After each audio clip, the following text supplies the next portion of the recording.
CDC initiated a crackdown on opioid pain medications. Experts have concluded the policy has really been a miserable failure. Overdose deaths have gone up, not down.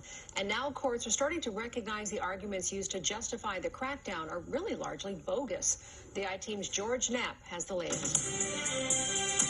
So these numbers, they just push these false numbers, and now you have courts of law calling them out.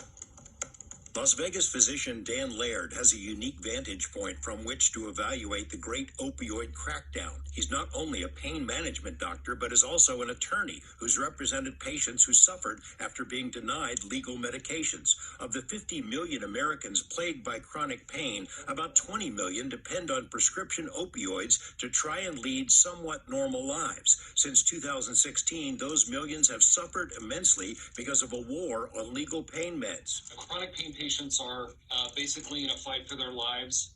They've been under attack for several years now with this anti-opioid sentiment and sort of the overreaction to the opioid crisis.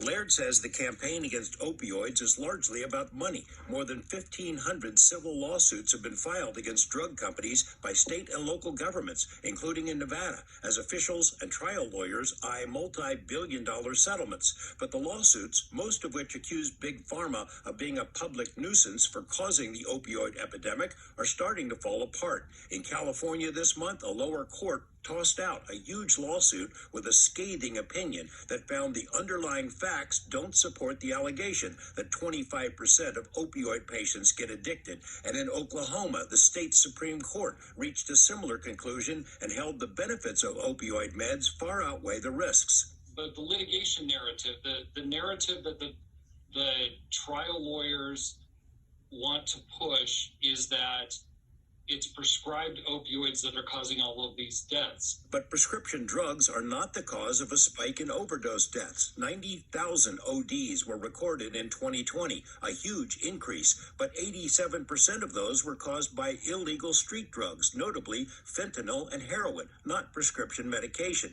Cutting down on prescriptions hasn't worked because legal pain patients are not the ones overdosing. Studies show less than 1% of them become addicted, not 25%. As alleged in the lawsuits. Millions of patients who followed the rules and their doctors have been cut off altogether or had their dosages slashed. Suicides among those patients jumped 470%, many of them veterans in pain who were cut off by the VA.